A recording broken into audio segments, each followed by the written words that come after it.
Anatomy of the middle ear. The middle ear is a vital component of the auditory system, playing a crucial role in transmitting sound vibrations from the tympanic membrane to the inner ear. Let's explore its structure, functions, and clinical relevance in detail. Parts of the middle ear. The middle ear comprises two main parts. Tympanic cavity. This central portion houses the three auditory ossicles, the malleus, incus, and stapes. These bones form a chain-like structure responsible for transmitting sound vibrations. Epitympanic recess.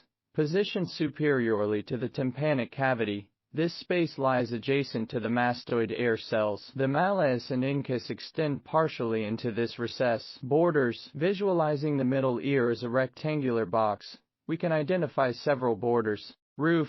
Formed by a thin bone from the petrous part of the temporal bone, separating the middle ear from the middle cranial fossa. Floor. Jugular wall. Comprising a thin layer of bone, it separates the middle ear from the internal jugular vein. Lateral wall.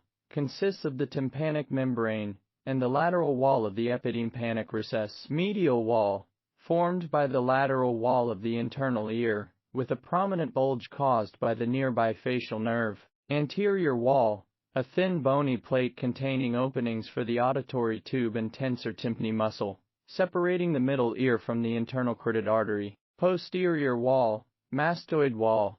Composed of a bony partition, with a hole, added to mastoid antrum, allowing communication with the mastoid air cells. Bones of the middle ear. The auditory ossicles, malleus, incus, and stapes, form a chain connecting the tympanic membrane to the oval window of the inner ear. Vibrations from the tympanic membrane cause oscillation in these bones, facilitating sound transmission. Malleus attaches to the tympanic membrane and articulates with the incus. Incus consists of a body and two limbs, connecting the malleus to the stapes. Stapes, smallest bone in the human body, joining the incus to the oval window. Mastoid air cells, located posteriorly to the epitympanic recess. These air-filled spaces in the mastoid process serve as a buffer system, releasing air into the tympanic cavity to maintain pressure balance. Muscles. The tensor tympani and stapedius muscles contract in response to loud noises,